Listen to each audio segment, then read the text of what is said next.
16,009 शादी की। श्री कृष्णा भगवान है ना, वो हिंदुइज्म के एक रोल मॉडल है। ठीक है, बोलो तो 16,000 नहीं सर, उन्होंने 50,000 शादियां की हैं। और बताएं, आगे चले। ठीक है, अच्छा चलो 1,000 किया मान के चलो। ठीक है, अच्छा यार मैं कह रहा हूँ 50,000 की हैं, आगे चले। हाँ ठीक है। अभी इसको मैं कितना अच्छे से बोलूंगा, अभी मैं आपको बोलूंगा तेरा कृष्णा भगवान ना क्या ठरकी था क्या, इतना आदमी तो शादी किया, तो ये बोलने का तरीका है क्या आप बताएं? क्या उसने ठरकी का लफ्ज यूज किया? हाँ क्या मैं बोल रहा हूँ आपको। नहीं, क्या नूरपुर ने ठरकी का लफ्ज यूज किया? नहीं, उन्होंने कहा ना, जो लफ्ज उन्होंने यूज किया वही यूज करो। हाँ बोलो। बुढ़ा कहा ना उन्होंने, बुढ़ा का। ओके, हाँ 55 साल के बाबे को आप बुढ़ा नहीं कहोगे? हाँ 55 साल के बुढ़े बाबे को आप बुढ़ा नहीं कहोगे? प्यारे बच्चों, जो कुछ करना था कर लो, अब्बू आ रहे हैं। अस्सलाम वालेकुम रहमतुल्लाहि व बरकातुहू। एडम बोल रहा है कि हमारे नबी सल्लल्लाहु अलैहि वसल्लम बूढ़े थे, यानी कि बुज़ुर्ग थे वो। तो साहिल मुर्तद की बातों में कितनी जान है यहाँ पे अभी साबित हो जाएगा, और कौन सच्चा है कौन झूठा है इसका भी फ़ैसला भी यहीं पे हो जाएगा। ना घोड़ा दूर है ना मैदान दूर है। ये जिस तरीके से हमारे नबी को जो मुंह में आता है बोल देता है, लेकिन अभी मैं यहाँ पे साबित करूँगा कि वो बूढ़े नहीं थे, बुज़ुर्ग नहीं थे। जब हम लोग 40 साल की उम्र के आसपास पहुँचते हैं तो हम लोग का फेस देखो, जो झुर्रियाँ पड़ने लगती हैं, बाल वाइट होने लगते हैं। लेकिन हमारे प्यारे नबी सल्लल्लाहु अलैहि वसल्लम के साथ ये सब कुछ नहीं हुआ है, कुछ भी नहीं हुआ है। एडम मुर्तद, साहिल मुर्तद जितने भी हैं सब सुने कान खोल के। तो यहाँ पे मैं दो चीज़ें साबित करूँगा। एक ये कि वो बूढ़े नहीं थे, दूसरी ये कि अम्मी ऐसा के साथ जो उनका निकाह हुआ था वो हमारे अम्मी ऐसा की मर्ज़ी से ही हुआ था।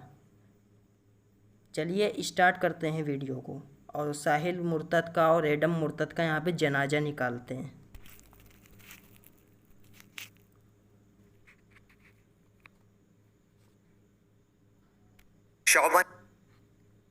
शौबा ने बयान किया, उनसे अबू इसहाक ने और उनसे बरा बिन आज़िब रदी अल्लाह अन्हु ने बयान किया कि रसूलुल्लाह सल्लल्लाहु अलैहि वसल्लम दरमियाना कद के थे।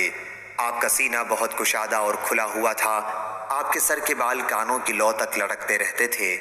मैंने यहाँ हज़रत सल्लल्लाहु अलैहि वसल्लम को एक मरतबा एक सुर्ख जोड़े में देखा। मैंने आपसे बढ़कर हसीन किसी को नहीं देखा था। यूसुफ बिन अबी इसहाक ने अपने वालिद के वास्ते से इला मुनकबी बयान किया, बजाय लफ्ज़ शहमत अदनिया के, यानी आपके बाल मोंढों तक पहुँचते थे। सही बुखारी हदीस नंबर 3551। और अभी तो रुको, क्लाइमैक्स अभी बाकी है। मालिक बिन अनस ने खबर दी, उन्हें रबिया बिन अबी अब्दुर्रहमान ने, और उन्होंने अनस बिन मालिक रदी अल्लाह अन्हु से सुना। आपने कहा कि रसूलुल्लाह सल्लल्लाहु अलैहि वसल्लम न बहुत लंबे थे और न छोटे कद के, न बिल्कुल सफ़ेद थे और न गंदुमी रंग के, न आपके बाल बहुत ज़्यादा घुंघरियाले सख्त थे और न बिल्कुल सीधे लटके हुए। अल्लाह ताला ने आपको 40 साल की उम्र में नबुव्वत दी और आपने मक्के में 10 साल तक क़याम किया और मदीने में 10 साल तक क़याम किया। जब अल्लाह ताला ने आपको वफ़ात दी तो आपके सर और दाढ़ी के 20 बाल भी सफ़ेद नहीं थे। सही बुखारी हदीस नंबर 3548। लैस ने बयान किया, उनसे खालिद ने, उनसे सईद बिन अबी हिलाल ने, उनसे रबिया बिन अब्दुर्रहमान ने बयान किया कि मैंने अनस बिन मालिक रदी अल्लाह अन्हु से सुना। आपने नबी करीम सल्लल्लाहु अलैहि वसल्लम के औसाफ मुबारक बयान करते हुए बतलाया कि आप दरमियाना कद थे, न बहुत लंबे और न छोटे कद वाले। रंग खिलता हुआ था, सुर्ख व सफ़ेद, न खाली सफ़ेद थे और न बिल्कुल गंदुम गो। आपके बाल न बिल्कुल मुड़े हुए सख्त किस्म के थे और न सीधे लटके हुए ही थे। नुज़ूल वही के वक्त आपकी उम्र 40 साल थी। मक्के में आपने 10 साल तक क़याम फरमाया और इस पूरे अरसे में आप पर वही नाजिल होती रही, और मदीने में भी आपका क़याम 10 साल तक रहा। आपके सर और दाढ़ी में 20 बाल भी सफ़ेद नहीं हुए थे। रबी रावी हदीस ने बयान किया कि फिर मैंने आप सल्लल्लाहु अलैहि वसल्लम का एक बाल देखा तो वो सुर्ख था। मैंने इसके मुताल्लिक़ पूछा तो मुझे बताया गया कि ये खुशबू लगाते लगाते सुर्ख हो गया है। सही बुखारी हदीस नंबर 3547। तो दोस्तों आप लोगों ने देख लिया कि एडम किस तरीके से जो बूढ़ा कह रहा था हमारे प्यारे नबी को, कैसा झूठा साबित हुआ। वो 40 साल की उम्र में भी माशाल्लाह बहुत हैंडसम थे, कूल थे, स्मार्ट थे। वो आम लोगों के जैसे नहीं थे जो साहिल मुर्तद और एडम मुर्तद समझते हैं उनको।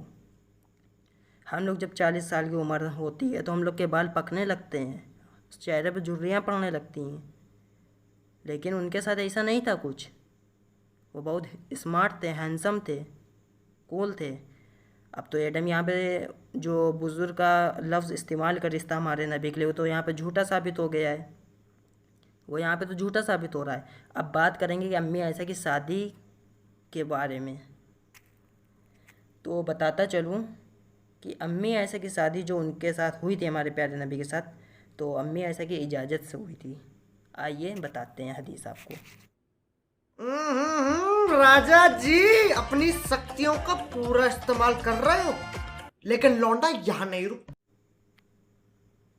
सुफियान ने बयान किया, उनसे इब्ने जरीज ने, उनसे इब्ने अबी मलीका ने, उनसे अबू उमरा ने जिनका नाम ज़कवान है, और उनसे हज़रत आयशा रज़ियल्लाहु अन्हा ने बयान किया कि मैंने अर्ज़ किया, या रसूल अल्लाह सल्लल्लाहु अलैहि वसल्लम, क्या औरतों से उनके निकाह के सिलसिले में इजाज़त ली जाएगी? हज़रत सल्लल्लाहु अलैहि वसल्लम ने फरमाया, हाँ। मैंने अर्ज़ किया, लेकिन कंवारी लड़की से अगर इजाज़त ली जाएगी तो वो शर्म की वजह से चुप साध लेगी। हज़रत सल्लल्लाहु अलैहि वसल्लम ने फरमाया कि उसकी खामोशी ही इजाज़त है। सही बुखारी हदीस नंबर 6946। तो इस हदीस में ये भी पता चल गया कि अम्मी आयशा की सहमति थी, इजाज़त थी, एक्सेप्ट करीन था वो हमारे नबी को, उनकी इजाज़त के साथ शादी हुई है, ज़बरदस्ती नहीं हुई थी, जबरन नहीं हुई थी। अब आइए हमारी अम्मी आयशा नबी के बारे में क्या ख्याल रखती थी उसको भी जानते हैं। उस्मान बिन असवद ने बयान किया, उन्होंने इब्ने अबी मलीका से सुना और उन्होंने हज़रत आयशा रज़ियल्लाहु अन्हा से सुना। उन्होंने बयान किया कि मैंने नबी करीम सल्लल्लाहु अलैहि वसल्लम से सुना। हमसे सुलेमान बिन हरब ने बयान किया, कहा हमसे हम्माद बिन ज़ैद ने बयान किया, उनसे अय्यूब ने, उनसे इब्ने अबी मलीका ने और उनसे हज़रत आयशा रज़ियल्लाहु अन्हा ने, उन्होंने रसूल करीम सल्लल्लाहु अलैहि वसल्लम से सुना।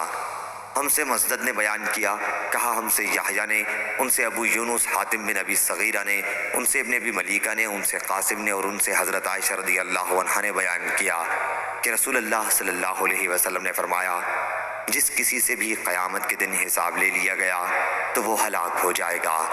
हज़रत आयशा रज़ियल्लाहु अन्हा ने कहा कि मैंने अर्ज़ किया, या रसूलल्लाह सल्लल्लाहु अलैहि वसल्लम, अल्लाह मुझे आप पर कुर्बान करे, क्या अल्लाह ताला ने ये इरशाद नहीं फरमाया कि फ़अम्मा मन ऊतिया किताबहु बियमीनिही फसौफ़ युहासबु हिसाबन यसीरा, तो जिस किसी का नामा या माल उसके दाहिने हाथ में मिलेगा सो उससे आसान हिसाब लिया जाएगा। हज़रत सल्लल्लाहु अलैहि वसल्लम ने फरमाया, आयत में जिस हिसाब का जिक्र है वो तो पेशी होगी, वो सिर्फ पेश किए जाएंगे और बग़ैर हिसाब छूट जाएंगे, लेकिन जिससे भी पूरी तरह हिसाब ले लिया गया वो हलाक होगा। सही बुखारी हदीस नंबर 4939।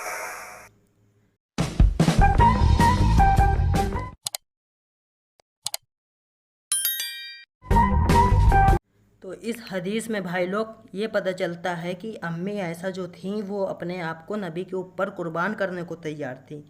तो अब एडम से मैं कहना चाहूँगा कि जब उस लड़की को कोई दिक्कत नहीं थी जिसकी शादी हुई, तो तुझको काहे दर्द हो रही है रे? Well done. I got broads in Atlanta, just to lean the family, credit cards in the scammers, hitting the licks in the back, legacies. जब वो खुद कह रही हैं कि मैं अपने प्यारे नबी से इतनी मोहब्बत करती हूँ कि मैं अपने आप को उनके लिए कुर्बान कर दूँगी, तो तू किस मायने में फिर कह रहा है कि ज़बरदस्ती शादी हुई है, उनके साथ ये काम हुआ, उनके साथ वो काम हो? किस मायने में कह रहा है? क्या सबूत है तेरे पास? अब पहला तो झूठा साबित हुआ कि मेरे नबी, प्यारे नबी सल्लल्लाहु अलैहि वसल्लम बुज़ुर्ग थे, बूढ़े थे। दूसरा तू साबित करता है कि उन्होंने जबरन शादी करी, बच्ची के साथ शादी करी। अबे बच्ची के साथ शादी करी तो यहाँ पे ज़रा देख कि वो अम्मी ऐसा क्या कह रही हैं। वो कितनी खुश थी कि मैं अपने आप को कुर्बान भी कर सकती हूँ नबी के लिए। अगर वो खुश ना होती तो ये अल्फाज क्यों इस्तेमाल करीं वो? इस बात का जवाब ज़रूर देना एडम, तुमसे, तुम्हारी पूरी मुर्तद धर्म वालों से मेरे इस बात का चैलेंज है, क़यामत तलक का टाइम दे रहे हैं तुमको, साबित करना कि अम्मी ऐसा को दिक्कत थी, प्रॉब्लम हुई थी उनको, समझे, साबित करना। उनकी मर्ज़ी नहीं थी, साबित करना। हमारे नबी बूढ़े थे, साबित करना पड़ेगा अब तुझे, झूठ के साथ काम नहीं चलेगा। और अपने उन भोले भाले मुसलमानों के लिए वो वार्निंग देता हूँ मैं कि जिनको इल्म ना हो, इन मुर्तदों से बहस ना करें। मैं बार बार समझा रहा हूँ कि आप लोग को जवाब देना आता नहीं ना, और आप लोग जाते हो इनके चैनल पे और आप मुँह उठा के बेइज्जती करवा के अपनी चले जाते हो। ये सोच लो कि यह बेइज्जती आपकी नहीं होती, इस्लाम की बेइज्जती होती है। आप लोगों ने कभी ये सोचा है कि हम लोगों से इतनी जल्दी एक बार बोल देता हूँ, ये डिबेट करने को आ जाते हैं, हमें लाइव अपने चैनल पे बुला लेते हैं। मैं तो कहते कहते थक गया हूँ कि हम लोग को बुला ले। हम लोग को क्यों नहीं बुलाते हैं लोग? क्योंकि इनका काम जो है वो झूठ से चलता है, मक्कारी से चलता है। ये जब तक हमारे नबी को गालियाँ ना दे ले तो इनके घर का खर्चा नहीं चलेगा, ये भूखे मर जाएंगे।